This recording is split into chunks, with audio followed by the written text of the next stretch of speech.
Hello, hello. Good evening. Is there anybody there? Not yet, probably, right? Well, what can I say?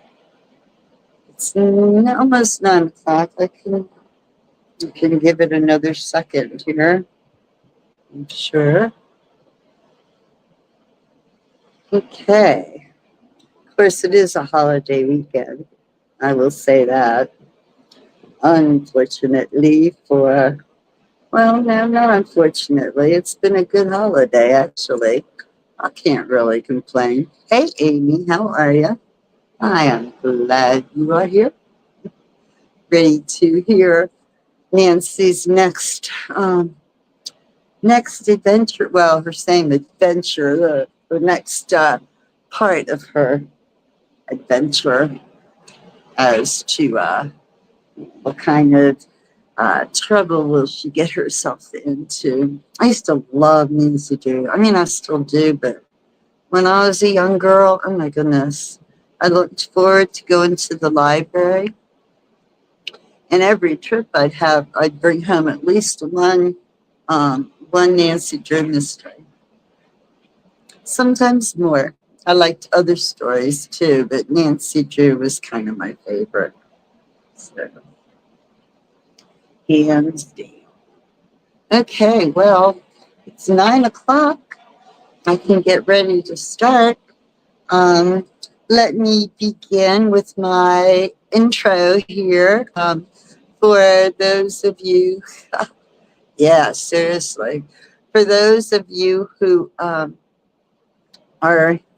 will join me later, that's great. If you come in late, you can, look at this later. It's live right now, but both Facebook and YouTube will um, keep access to them after the fact, so you won't miss much.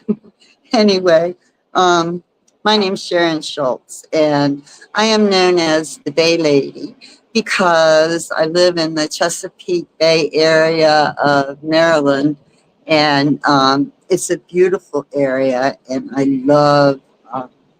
love sharing it with people. It gives me a reason to go out and run around. There's nothing I like better than a road trip. So this, gives me a good opportunity to share. Um, so the other thing that I need to say is if you want to keep up with my tours and not miss any, I do have them listed on Together Virtually, which is a collection of tour guides, uh, mostly a lot of tour guides from Haga, the company that closed a couple of years ago. They're on there trying to establish a place where people can go to one spot and find virtual tours. So that's what Together Virtually is. You can find me also on my YouTube channel, Sharon Schultz, Bay Lady, and Facebook Live as well. Same thing, Sharon Schultz, the Bay Lady. Friend me on Facebook. And then you won't miss anything. Oh, and then there's one other site that I need to tell you about. All of my tours are tip based. I don't get any type of, salary or compensation from anyone except for the tips I earn, taking people to cool places and stuff virtually. So if you wanted to contribute to the cause here, it helps pay for, gas and admission fees when I go to different things. But anyway, the site's called buymeacoffee.com. Buymeacoffee.com. And you can find the direct link to my page on YouTube and also on Facebook. So another good reason for hooking up. Hey, Judy. Hello, hello. So yeah, Nancy Drew, right? First, I'm sitting outside. I am at the ocean. Actually, I'm at the beach. I'm on vacation. This is vacation. I am in vacation mode. I have on my pajamas and my bathrobe, and I'm sitting out here on this balcony, just listening to the waves. The waves have been pretty fierce the last couple of days, So it has the wind. So, but that's okay. We're in Ocean City, Maryland, and in the morning we're leaving for Florida. So it'll be a bit warmer there. Hopefully, that's the plan at any rate. Okay, so um, let's get to Nancy Drew, shall we? I'm going to set this um, Gimel thingy with my phone. Hold on.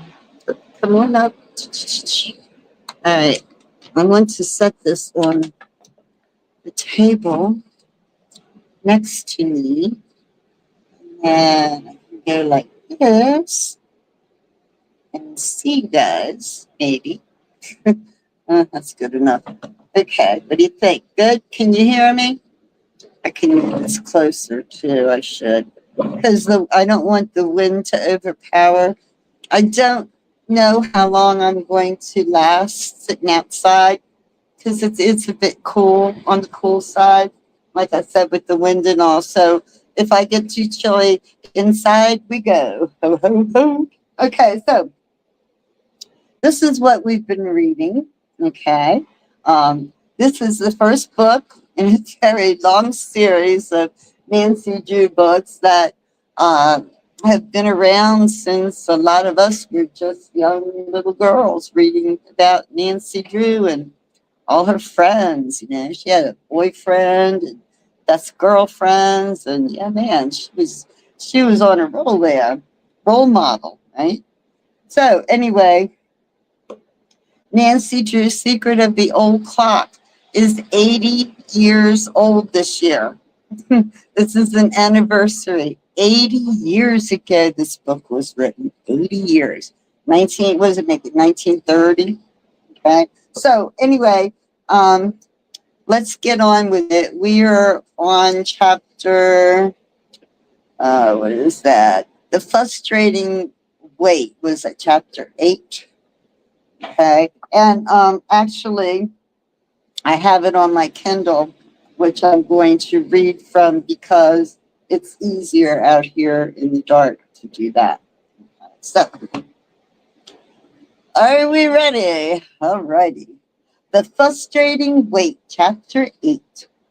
At first, Nancy was too frightened to think logically. She beat upon the door with her fists, but the heavy oak panels would not give way. Help, help, she screamed. At last, exhausted by her efforts to force the door open, she sat down on the floor. The house was as silent as a tomb. Bad as her predicament was, Nancy felt thankful that enough air seeped into the closet to permit normal breathing. Although she had little hope that there was anyone within miles of the cottage, Nancy got to her feet, raised her voice, and again shouted for help. Her cries echoed through the empty house and seemed to mock her. Oh, why didn't I have enough sense to tell Helen where I was going? She berated herself miserably. The girls at camp will never dream that I came here. Then Nancy remembered mournfully that her father thought she intended to remain at Camp Avondale for a week. He would not become alarmed over her absence until it was too late. Well, someone may find my car at the side of the road, Nancy reasoned, but it isn't very likely. Few persons pass this way so early in the season. She wondered with a shudder what had become of Jeff Tucker. The thief called Sid had hinted that the caretaker had received the same treatment as Nancy. If he was locked up somewhere, she could expect no help from him. Those thieves will get so far away that even if I could get out of here, I'd be too late. As the full significance of the situation dawned upon Nancy, panic again took possession of her. In a desperate attempt to break down the door, she threw her weight against it again and again. She pounded the panels until her fingers were bruised and bleeding. At last, she sank down again on the floor to rest and tried to force herself to reason calmly. I'm only wasting my strength this way. I must try to think logically. Nancy recalled that it was sometimes possible to pick a lock with a wire. She removed a bobby pin from her hair, opened it, and began to work at the lock. But in the darkness, she could not see and made no progress. After 15 minutes, she gave up the task in disgust. It's no use, she decided dejectedly. I guess I'm in here for good. She began to think of her father, of Hannah Gruen, of Helen Corning, and other dear friends. Would she ever see them again? As despondency claimed Nancy, she was dangerously near tears. This will never do, she reminded herself sternly. I must keep my head and try to think of some way to escape. The trapped girl began to rummage in the closet, hoping that by some lucky chance she might find a tool which would help her force the lock of the door. Nancy searched carefully through the pockets of every garment which hung from the hooks. She groped over every inch of the floor. She found nothing useful, however, and the cloud of dust which she had stirred up made breathing more difficult than before. The closet had become uncomfortably warm by this time. Longingly, she thought of the fresh air and cool lake water from which she was closed off. Then, unexpectedly, Nancy's hand struck something hard. Quickly investigating with her fingers, she discovered a wooden rod suspended high overhead. It was fastened to either side wall and ran the length of the closet. Evidently, it had once been used for dress and coat hangers. I might be able to use that rod to break out a panel of the door, Nancy thought hopefully. It feels strong and it's about the right size. She tugged at the rod with all her might. When it did not budge, she flung herself back and forth on it. At last, amid the cracking of plaster, one side gave way, and another hard jerk brought the rod down. To, to Nancy's bitter disappointment, she found that unfortunately the rod was too long to use as a ram in the cramped space. But after further examination, she discovered that it had pointed ends. I might use this rod as a wedge in the crack, she thought hopefully. The young sleuth inserted one end in the space between the hinges and the door and threw all her weight against the rod. At first, the door did not move in the slightest. That old Greek scientist Archimedes didn't know what he was talking about when he said the world could be moved with a lever. Nancy murmured, I like to see him move this door. As she applied steady pressure to the rod a second time, she saw that the hinges were beginning to give. Encouraged, Nancy again pushed full force on the lever. It's coming, she cried. Once more, she threw her weight against the rod. A hinge tore from the casing and the door sagged. It was now easy to insert the wedge, and Nancy joyously realized that success would soon be hers. With renewed strength, she continued her efforts. Then, Just as another hinge gave way, she was startled to hear footsteps. Someone came running into the study, and a heavy body hurled itself against the door of the closet. For a moment, Nancy was stunned. Could this be one of the thieves who heard the noise she had made and returned to make sure she didn't escape? She discarded that theory quickly, though. Surely the three men would want to get as far away as quickly as possible. But who is this newcomer? One of the Tophams? So, one of you ornery robbers got yourself locked up, did you? Came an indignant male voice. That'll teach you to try putting one over on old Jeff Tucker. You won't be doing any more pilfering. I got you surrounded. The caretaker. Nancy heaved a sigh of fervent relief. Let me out, she pleaded. I'm not one of the thieves. If you'll only let me out of here, I'll explain everything. There was silence for a moment.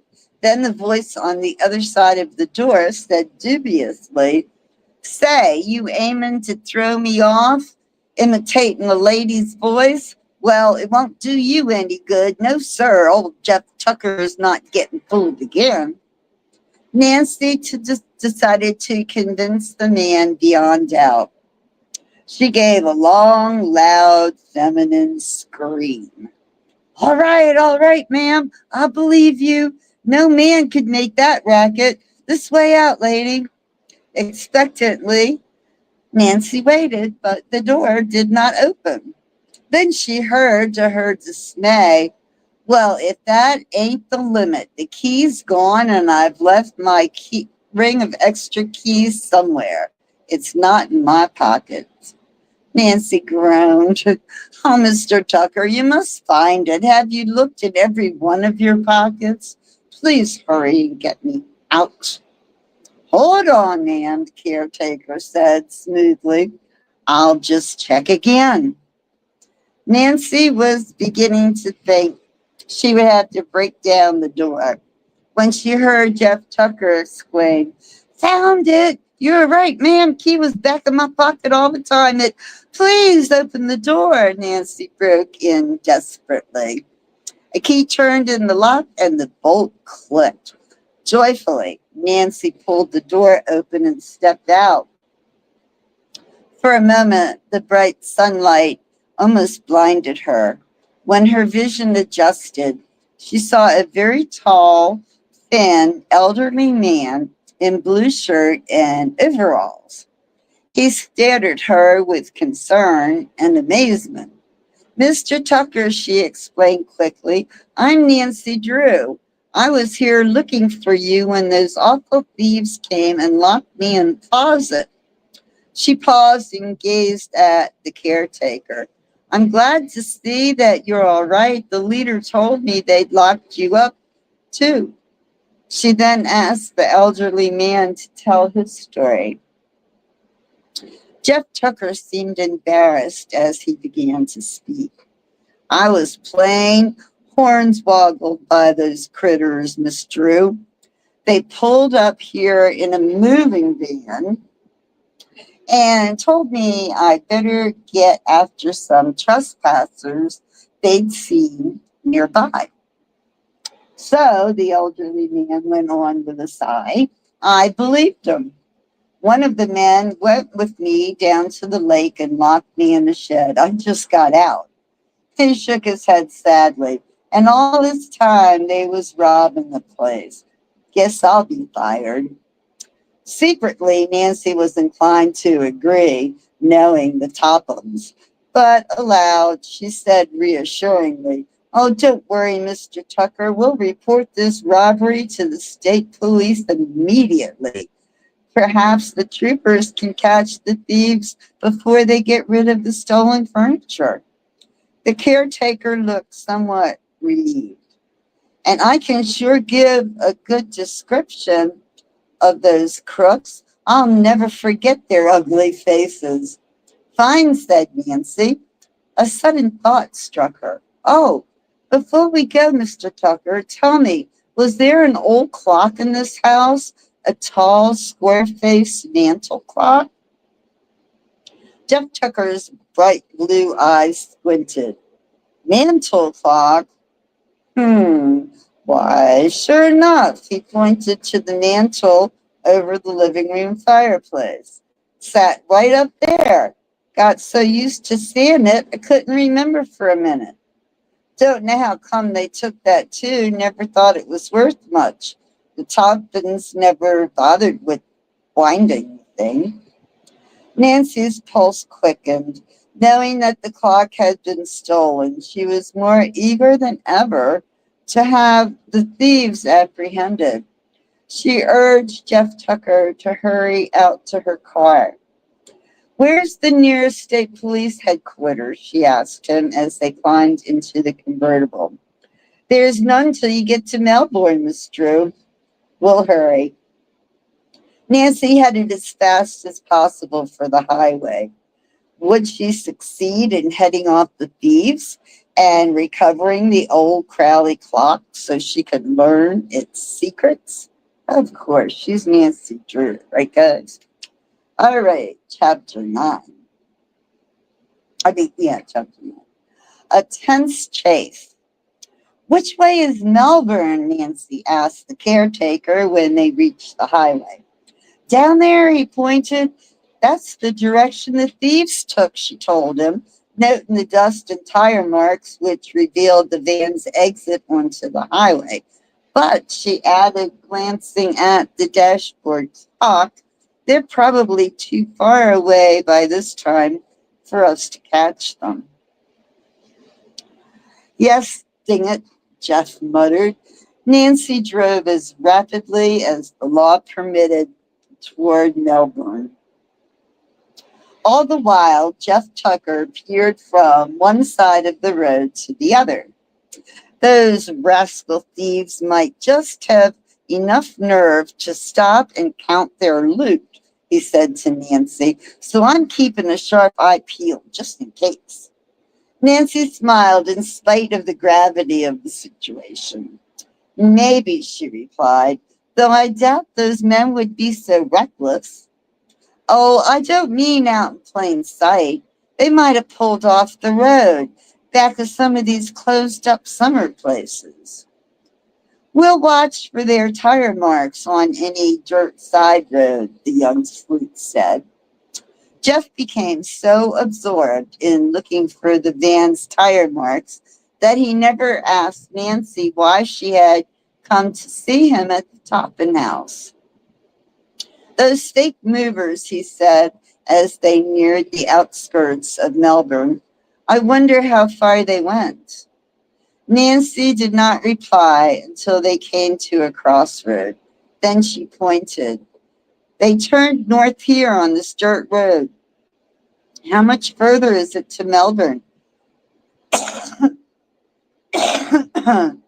Excuse me.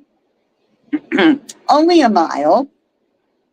As they came into the little town, Nancy asked her companion which way to state police headquarters.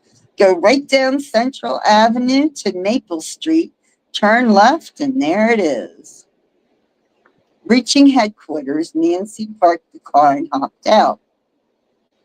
Jeff Tucker followed as she walked briskly into the office. I want to report a robbery, she told the desk sergeant after identifying herself. For a moment, the officer, taken aback, looked in astonishment at Nancy. You've been robbed, he asked, in our town? No, no, Nancy cried out. She then gave them a quick but complete resume of what had taken place at the Tompkins cottage.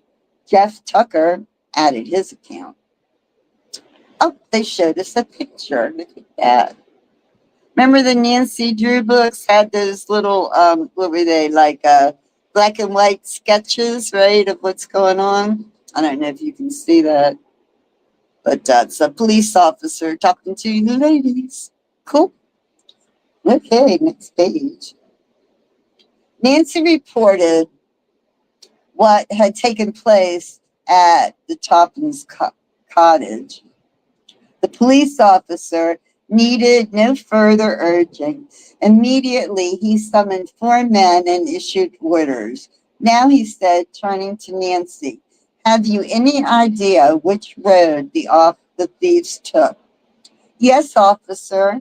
When we passed the road, yes, officer. When we passed the road crossing a mile outside of town, I saw their truck tracks on the dirt road heading north. I'll be glad to show you. Good, lead the way, but first I'll send out a general alarm. Hurry, Nancy begged as she started out. Those thieves have at least an hour's head start.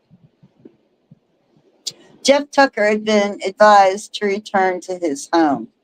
Accordingly, he telephoned his son to come and pick him up in his car. Good luck, he called to the others as they pulled away. I sure don't know how I'm going to break this to the Tophams. Nancy was sorry for him, but she felt a thrill of excitement as she proceeded up the street, the police car following close behind. Beyond the town, Nancy chose the road which she felt certain the thieves had used. The 2 cars sped along until Nancy unexpectedly came to a fork. Both branches were paved, and no tire marks were visible. Nancy stopped, and the police car pulled up alongside her. What's the matter? The officer in charge asked. His name was Elton. I'm not sure which way to go now. The policemen sprang from their car and began to examine the road. Officer Elton said that if a moving van had passed that way, its tires had been obliterated by other vehicles. It was impossible to tell which route the thieves had traveled. It'll be strictly guesswork from here, Officer Elton said to Nancy. In that case, replied Nancy, it's my guess that the van went to the left. She pointed to a sign which read Garwin, 50 miles. Isn't Garwin a fairly large city? She asked. Yes. Perhaps the thieves headed that way to dispose of stolen furniture. The officer nodded approvingly. Sounds reasonable, he said. Well, in any case, we can't go much further because we're near the state line. Nancy had another thought. I'll take the road to Garwin and swing around towards River Heights. She smiled. If I see those thieves, I'll let you know. Well, you watch out, young lady. Those men may lock you up again. I will. Anyhow, there'll be plenty of traffic as soon as I reach the main highway. Without giving the policeman an opportunity for further objection, Nancy started up and swung her car to the left. She noted in her rearview mirror that the squad car had turned onto the right-hand road. The officers must have picked up a clue, Nancy said to herself.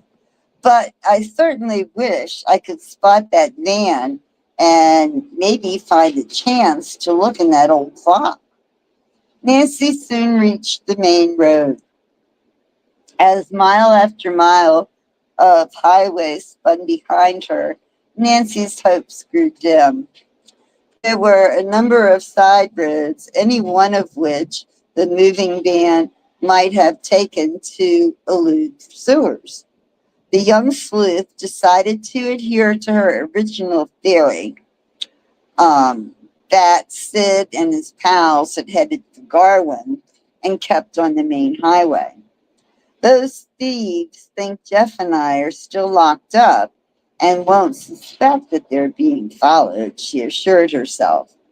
Smiling, she thought hopefully, in that case, they won't be on their guard. About 10 minutes later, Nancy stopped at a service station to have her car refueled. And on an impulse asked the attendant, "Did you by any chance see a moving van pass here recently?" "Sure did, miss," was the prompt answer. "About half an hour ago. I noticed it because the driver was going at a terrific speed for a van." Heartened, Nancy thanked him and resumed her pursuit, going past the turn for River Heights. "If only I can overtake the truck and somehow examine the Crowley clock before I have to report it to the police," she thought. Again, time elapsed, and Nancy still saw no sign of a moving van on the highway.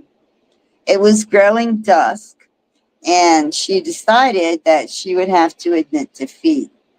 "I never caught up to them," she sighed in disappointment, and turning into the opposite lane, headed back for the River Heights Road.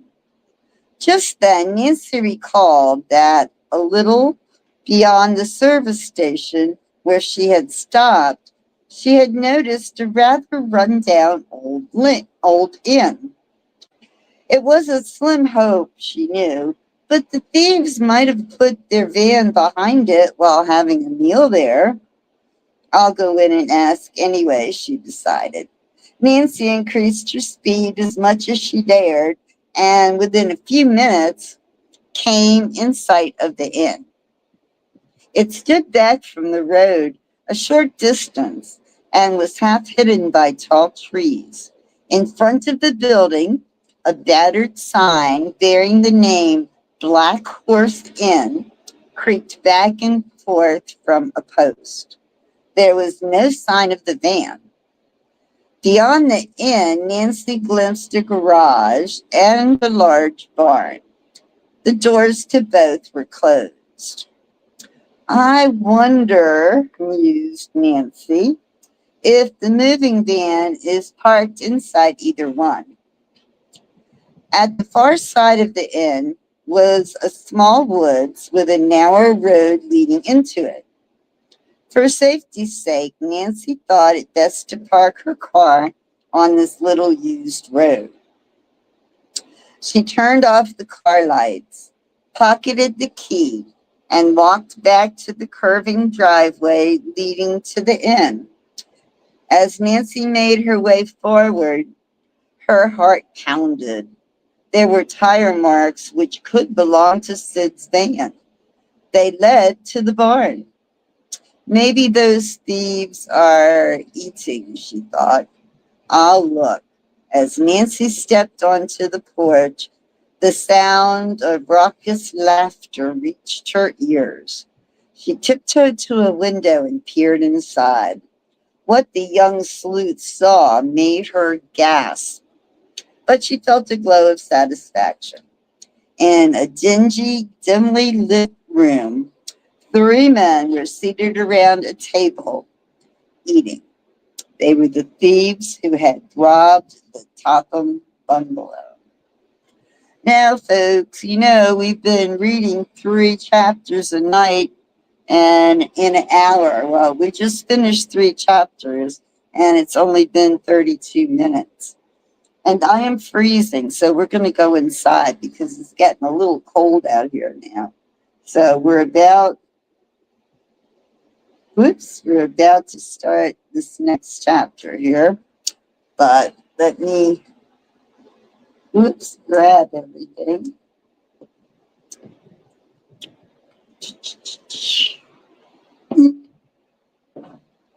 Okay. Oops. All right, there we go.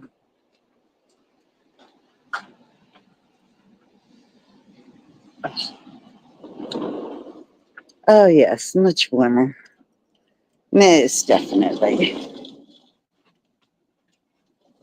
Oh, yeah. Okay.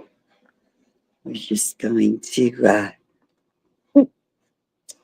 sit you right over here, I think.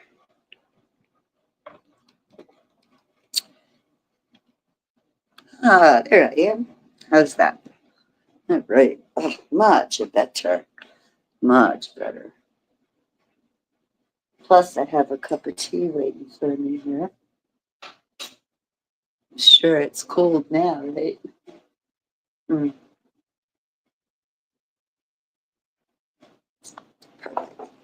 All right. Back to business here. All right. Let me make myself comfortable.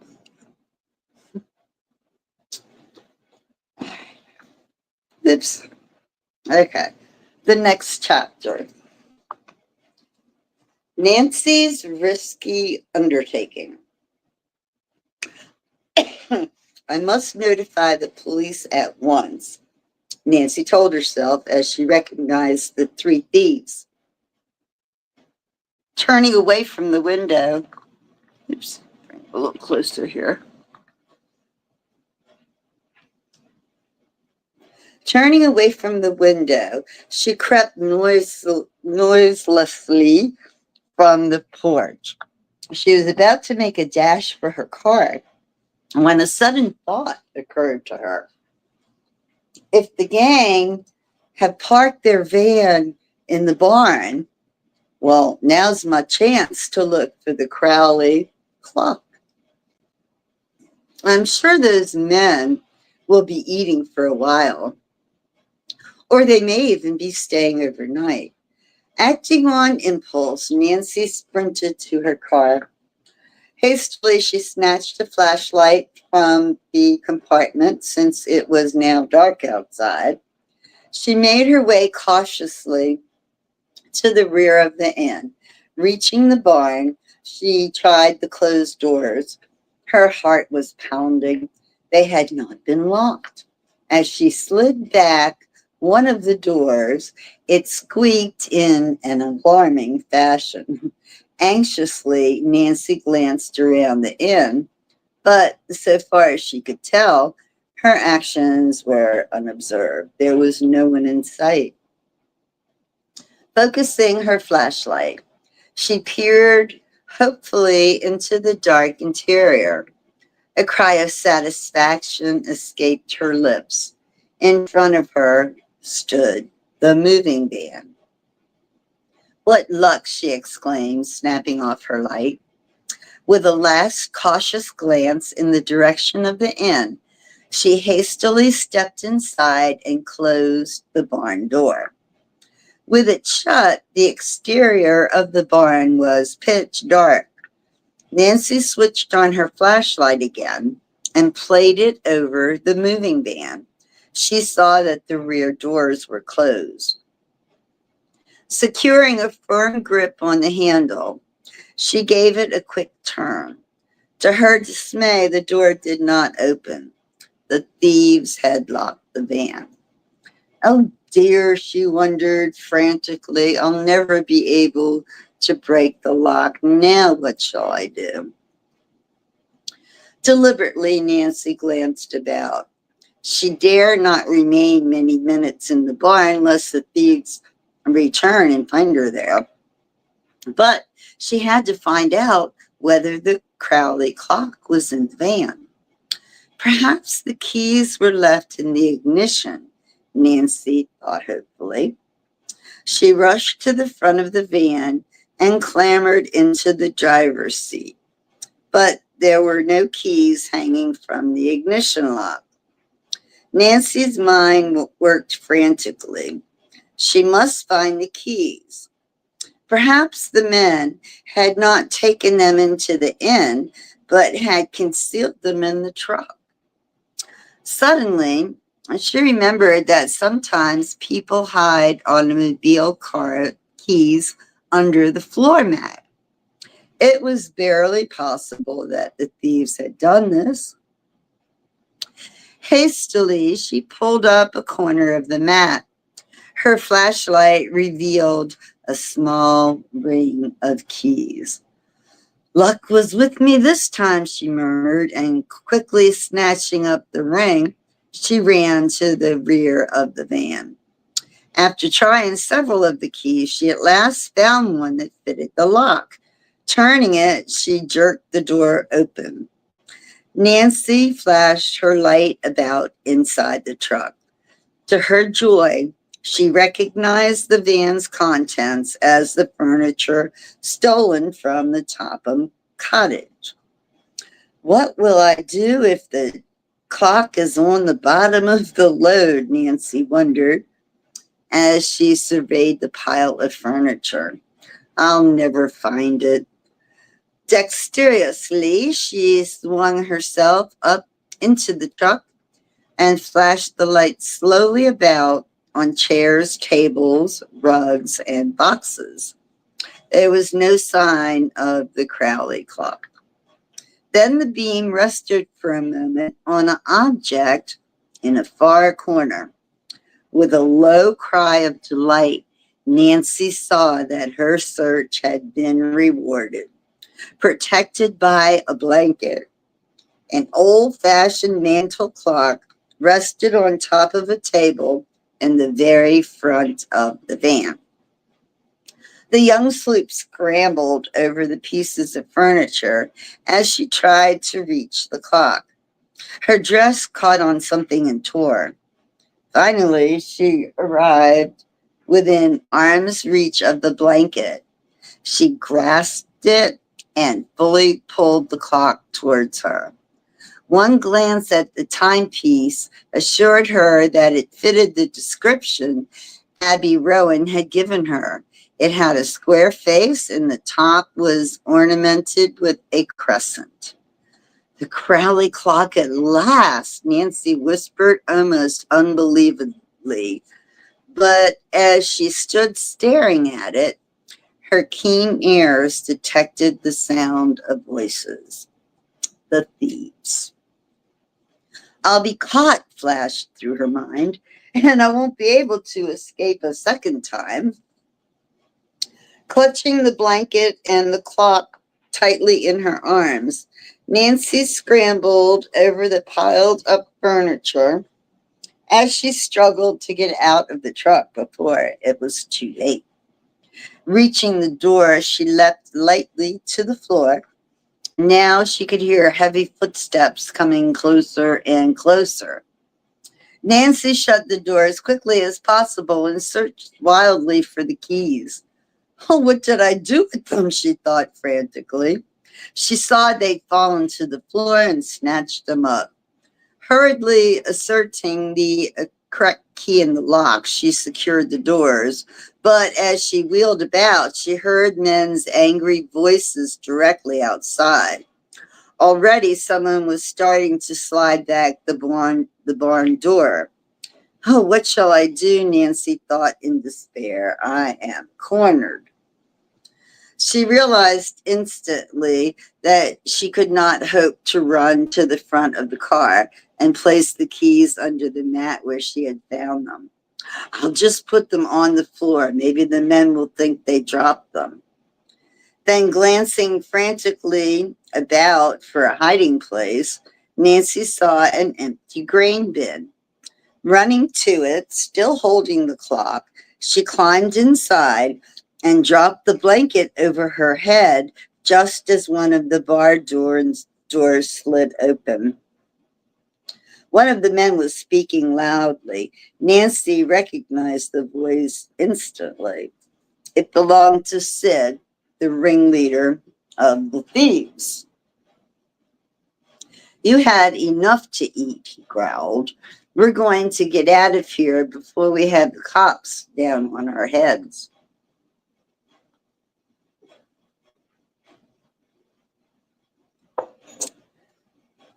He climbed into the cab and turned on the headlights. Nancy held her breath. Would her hiding place be discovered? But the men apparently did not even look toward the bin. In a moment, Sid cried out, "What did you do with the keys? Thought you put them under the floor mat." "I did." "Well, they ain't here." "Honest, boss, then come and find them and don't be all night about it either." "All right, get out of the way and give me a chance." As Jake went to the truck and began a careful search for the keys, Nancy listened fearfully from her hiding place. Say, if you lost them, the leader did not finish the thread, for at that moment, the third man announced, "Here they are on the floor. You must have thought you put them in your pocket, Jake, and dropped them instead." "I didn't," the other retorted. The thieves were obviously in a quarrelsome mood. Just then the leader interposed. "Cut out the yakking. We ain't got no time for a fight unless we want to land behind bars. And if we do, it'll be your fault. You left that girl to starve." "Shut up," the leader snarled.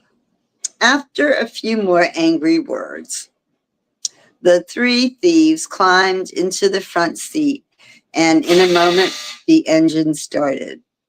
In relief, Nancy heard the men go. The moment they were a safe distance from the barn, she climbed out of the bed. Nancy watched long enough to make sure that the van had taken the road to Garwin. Then, snatching up her flashlight and clutching the precious clock in her arms, she turned and ran. "I'd better cut through the woods," she decided. As Nancy darted among the trees, she cast an anxious glance over her shoulder. But to her intense relief, she saw that she was not being followed. There seemed to be no one in the vicinity of the Black Horse Inn. "I had a narrow escape that time," the young sleuth told herself as she ran. "I hate to think what might have happened if I had been discovered." She clutched the mantel clock more tightly in her arms. "But it was worth the risk I took. I found the clock and maybe the secret of Josiah Crowley's will." Reaching the car, Nancy sprang inside. She took the key from her pocket and inserted it in the ignition lock. "I'll notify police as fast as I can," she decided. "Perhaps the state troopers can catch those men before they dispose of the furniture." Then, just as Nancy was about to start the motor, her gaze fell upon the Crowley clock, which she had placed on the seat beside her. Did it contain old Josiah's mysterious notebook, like she suspected? Oh, I must find out. She got her flashlight. Since the clock was too unwieldy to open inside the car, Nancy stepped out and laid it on the ground. She unfastened the glass door and ran her hand around the walls. There was nothing inside. She tried the back. Only the mechanism of the timepiece was there. "Gone," Nancy groaned. "Oh dear, has my luck run out?" Could it be, she wondered, that the Toppins had discovered the notebook only to destroy it? Nancy discarded this thought as quickly as it came to mind, for she recalled the conversation she had overheard between Ada and Isabel. No, the Toppins were as ignorant as herself concerning the location of a later will. It was more likely that Abby Rowan had been confused in her story. After all, she had not declared that the notebook would be found inside the clock. Nancy herself had made the deduction. "I was almost certain I'd find the notebook," she murmured in disappointment. But a moment later, she took heart again. "It must be here somewhere," she told herself. Turning the clock upside down, Nancy gave it a hard shake. Something inside moved. Hopefully, she repeated the action. "Unless I'm wrong," Nancy thought excitedly, "there's something inside this clock besides." the works.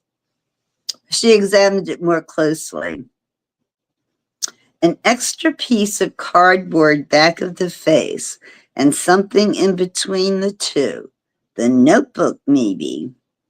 After a vain attempt to remove the heavy cardboard face with her fingers, Nancy took a small screwdriver from the glove compartment. With the tool, it required but an instant to remove the two hands of the clock and jerk off the face. As the cardboard fell to the floor, Nancy peered inside and gave a low cry of joy. There, at one side of the clock, attached to a hook in the top, dangled a tiny dark blue notebook. All right. Okay. What are we at here? It's 9 minutes to 9. Let me see something here just for a moment. I want to see how many chapters we've got to read still. Okay, so we'll read the capture, and that leaves us 4 more chapters, which we'll read next Sunday night. How's that? I don't have it scheduled yet, but I will schedule it. Okay, so we'll read the capture since we still have a few minutes, and then we'll come back for the last 4 chapters next Sunday, same time, same station. I should be still here in Ocean City, too. Okay, the capture. Eagerly, Nancy removed the little notebook from the hook. By holding the book directly under the beam of her flashlight, she could make out the words on the cover. Property of Josiah Crowley.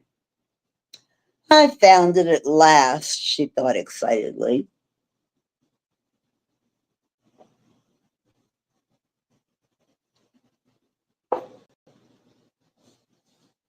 Quickly turning the first few pages, she saw that they were yellowed with age. The writing was fine and cramped, and the ink had faded. The pages were crowded with business notations, and it was difficult to make out the words. Nancy was thrilled, for she was positive that the notebook would disclose what Josiah Crowley had done with his last will. Yet she realized that she could not hope to read through the book without a considerable loss of precious time. She must not delay another instant in reporting to the police. I'll read the notebook later, she decided, and tucked it into her pocket. Then she put the clock together. Hurriedly laying the timepiece back on the car seat, Nancy covered it with her coat and slid behind the wheel. Starting the engine, she swung the convertible onto the highway. Nancy cast an anxious glance in the direction the thieves had taken and watched for side roads down which the men might turn to avoid the main highway. Perhaps I'd better phone the state police from the first service station or store I come to. Then suddenly she noticed a sign, alternate route to Garwin, main route under repair. Reaching the intersection, she stopped to see if the familiar tire marks of the van indicated it had turned onto this dirt road. It had. Now what shall I do?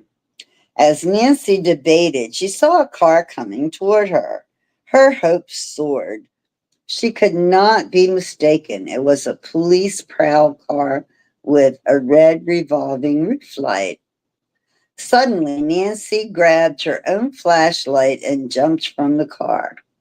Standing at the side of the road, she waved her light, and in a few minutes, the police sedan stopped. "I'm Nancy Drew," she said hurriedly to the two men inside. "Are you looking for the furniture thieves in the van?" "Yes, we are." "You're the girl who reported them?" Nancy nodded and then pointed down the side road. Hang on a minute. Oh, no. Okay. Um, let's see. I think those are their tire marks. The men were at the Black Horse Inn, but they left. "You can identify them?" the driver asked. "Oh, yes." "Then please follow us. I'll radio for a car to approach the thieves' van from the other end of the road."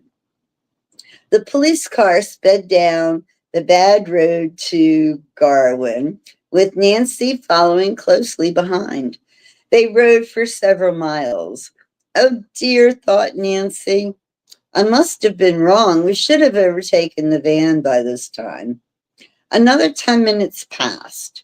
Then, unexpectedly, she caught a glimpse of a red tail light on the road far ahead. It must be the van, Nancy told herself hopefully. The light doesn't appear to be moving fast enough for an automobile. Evidently, the police were of the same opinion, for at that moment, their car slowed down. Nancy figured they would not stop the van until they saw the other police car arriving from the opposite direction. A few moments later, she could see headlights in the distance. The squad car in front of Nancy now sped ahead and pulled up alongside the van.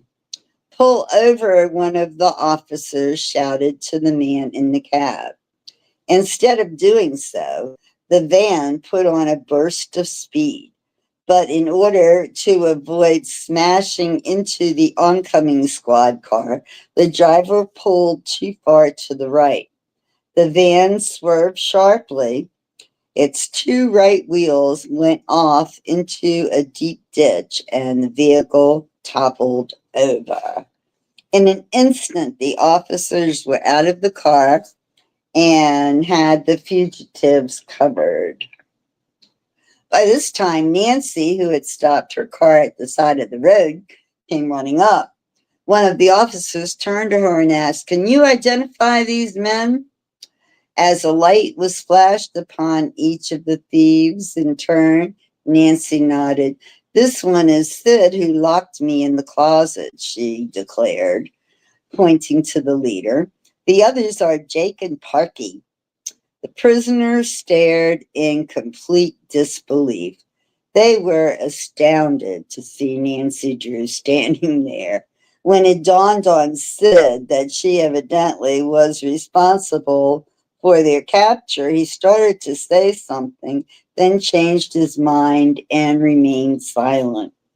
The prisoners were quickly identified from licenses and other papers as wanted criminals. One of the other officers opened the rear of the van and asked Nancy if she could identify the stolen furniture. "Some of it," she replied. "That desk was taken from the room in which I was locked in the closet." "Good enough," said the trooper. "These men will get long sentences for this. They'll be held on several charges. Are you willing to go with us and prefer charges against them?" "Yes, if it's necessary, but I don't live in this county and I'm eager to get home right away. Don't you think you have enough evidence against them?" "I think they're the same men who stole several silver heirlooms from the Turner sisters." Sid and his companions winced but did not speak. "I see," said the trooper. "Well, I guess there's no need for you to go to headquarters now. I'll take your address, and if your testimony should be required, I'll get in touch with you." When Nancy showed her driver's license as identification, the policeman glanced at her with new interest. Taking her aside, he said, "So you're the daughter of Carson Drew. I see you're following in his footsteps. Starting rather young, aren't you?" Nancy laughed. "It was only by accident that I arrived at the Topans' bungalow at the critical moment," she protested modestly. "Not many girls would have used their wits the way you did," the officer observed. "Unless I'm mistaken, these fellows are old hands at this game. There's no doubt the men who have been stealing various things from around Moon Lake for a number of seasons. The residents will be mighty grateful for what you've done. And that Mrs. Topin you spoke of, she ought to give you a liberal reward for saving her household goods." Nancy shook her head. "I don't want a reward. Really, I don't." "Just the same, you've earned one," insisted the officer, who said his name was Cowan. "If you'd like, I'll tell my chief the whole story, and he'll take up the matter with this Mrs. Topin." "You don't know her," Nancy remarked, "and I do. She'd never offer a reward. Even if she did, I wouldn't accept it." After a slight pause, she added, "In fact, I prefer that my name not be mentioned to her at all." Officer Cowan shook his head in disbelief. "Well, all right then. If you're sure you don't want any credit for capturing the thieves, I won't say anything." "You're certain?" "I am," Nancy replied firmly, "for a particular reason of my own." The trooper smiled. "It must be a mighty good one." "There is one favor you might do me," Nancy said. "Ask your chief to put in a good word for the caretaker, Jeff Tucker, to the Tophams. Perhaps then he won't lose his job." "Be glad to," Officer Cowan promised. "And if you're really anxious not to figure in the case, I'll see if we can get along without your testimony." Nancy thanked him, then suddenly thought of the old clock. At the moment, it was lying on the front seat of her car, less than a dozen yards away. Should she reveal this information? She decided against doing so in front of the thieves, who, though they could not hear what she had been saying, could see everything plainly.